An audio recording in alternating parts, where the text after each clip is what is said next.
తెలంగాణ ముఖ్యమంత్రిగా రేవంత్ రెడ్డి పేరును అధిష్టానం ఖరారు చేయడం పట్ల ఆదిలాబాద్ కాంగ్రెస్ శ్రేణులు సంబరాలు జరుపుకున్నారు. కంది శ్రీనివాసరెడ్డి క్యాంపు కార్యాలయం ఆవరణంలో బాణాసంచా కాల్చి నృత్యాలు చేస్తూ హర్షం వ్యక్తం చేశారు.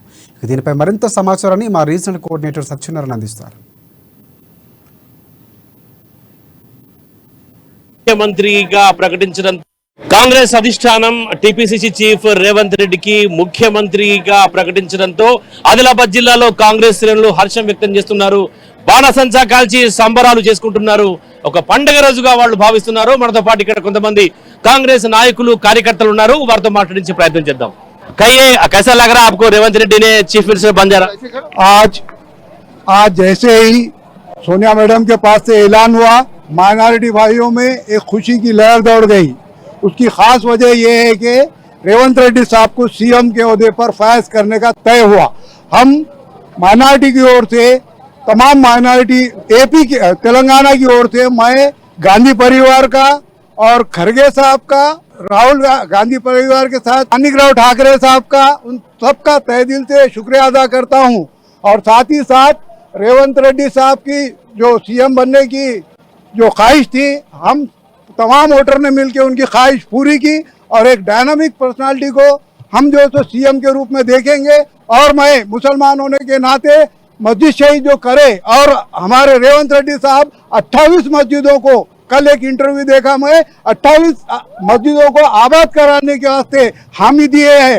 ये तमाम मुसलमानों की ओर से मैं जो है सो इनको मुबारकबाद देते हुए और शुक्रिया अदा करते हुए प्रगति भवन को नाम बदलकर प्रजा भवन का नाम दिया।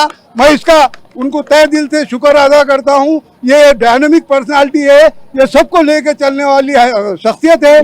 ये ऐसी शख्सियत हमें कभी नहीं मिलेंगी। हम इनका जो है सो तहे दिल से शुक्रगुजार है कि सोनिया मैडम ने सही फैसला लिया, लेकर हमें चीफ मिनिस्टर के रूप में रेवंत रेड्डी साहब को तोहफे के तौर पे दिया है। जय कांग्रेस। రాష్ట్రంలో ఈ రోజు కాంగ్రెస్ పార్టీ పెద్దలు రేవంత్ రెడ్డి గారు రాష్ట్ర ముఖ్యమంత్రిగా ప్రమాణ స్వీకారం చేయబోతున్నారు.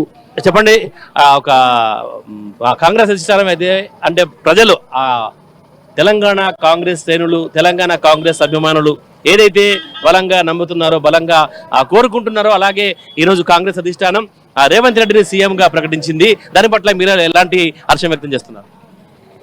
ఈరోజు మనం చూసుకున్నట్టయితే గత 10 సంవత్సరాల నుండి జరుగుతున్నటువంటి అవినీతి పాలన అంతం కావాలని చెప్పి ఈ రాష్ట్ర ప్రజలు కోరుకున్నారు. మరి ఈ రాష్ట్రంలో ఉన్నటువంటి అవినీతి పాలన అంతం కావాలంటే మరి రేవంత్ రెడ్డి లాంటి నాయకుడు బాధ్యత తీసుకున్న తర్వాతనే అటు సీనియర్స్ కానీ ఇటు జూనియర్స్ కానీ అందరినీ ఏకతాటిపై తీసుకొచ్చి పోరాటం చేసినటువంటి వ్యక్తి రేవంత్ రెడ్డి గారు. నిరంతరం గత 2 సంవత్సరాల నుంచి కేసీఆర్ కానీ కేసీఆర్ కుటుంబంపై మరి పోరాడడం, ఆయన ఓపెన్గా వచ్చి వాళ్ళని విమర్శించడం వల్లే ఈరోజు ఈ రాష్ట్ర ప్రజలకు ఒక మసీహాలాగా, అంటే ఈ రాష్ట్రాన్ని కాపాడే వ్యక్తి రేవంత్ రెడ్డి అని చెప్పి భావించినటువంటి ప్రజలందరూ కూడా ఈరోజు హర్షం వ్యక్తం చేస్తూ ఉన్నారు. ఈ సందర్భంగా మరి రేవంత్ రెడ్డి గారిని ముఖ్యమంత్రిగా అనౌన్స్ చేసినందుకు సోనియా గాంధీ గారిని, అదేవిధంగా రాహుల్ గాంధీ గారిని, అదేవిధంగా మల్లికార్జున్ ఖర్గే గారిని, అదే ఠాకరే గారిని, అందరికీ కూడా నేను మరి ధన్యవాదాలు తెలియజేస్తున్నా. ఎందుకంటే ఏ ఆకాంక్ష, ఏ తెలంగాణ ప్రజలు ఏ ఆకాంక్ష కొరకు ప్రభుత్వాన్ని తీసుకొచ్చారో ఆ ఆకాంక్ష నెరవేరింది అన్న ఉద్దేశంతో ఈరోజు రేవంత్ రెడ్డి గారిని ముఖ్యమంత్రి చేయడం అనేది జరిగింది.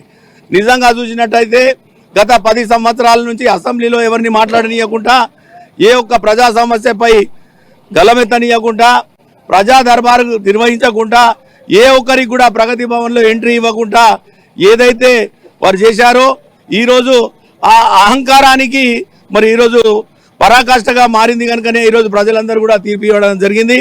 మరి 6 గ్యారెంటీలతో పాటు ఈ రాష్ట్ర ప్రజలకు రాబోయే కాలంలో రేవంత్ రెడ్డి గారు ఖచ్చితంగా న్యాయం చేస్తాడని చెప్పి నేను భావిస్తూ ఉన్నాను. అందుకని చెప్పి ప్రజలు మరి ఏదైతే మీరు కోరుకున్నారో ఆ కోరిక నెరవేరబోతుంది. రేవంత్ రెడ్డి గారు 7వ తారీఖు నాడు మరి ముఖ్యమంత్రిగా ప్రమాణ స్వీకారం చేయబోతున్నాడని చెప్పి ఇప్పుడే కేసీ వేణుగోపాల్ గారు చెప్పడం జరిగింది. దానికి నేను ధన్యవాదాలు తెలియజేస్తున్నాను. అలాగే వాస్తవంగా చూసినట్టయితే ఎంతో బలహీనంగా ఉన్నటువంటి ఒక కాంగ్రెస్ పార్టీని ఈ 10 ఏళ్లలో ఒక జోష్లోకి అంటే దాదాపుగా ఎవరు ఊహించని విధంగా ఎంతైతే సంపూర్ణ మెజార్టీ తీసుకొచ్చే స్థాయికి రేవంత్ రెడ్డినే పార్టీని తీసుకురావడంలో ప్రధాన భూమిక పోషించారని భావిస్తున్నారు.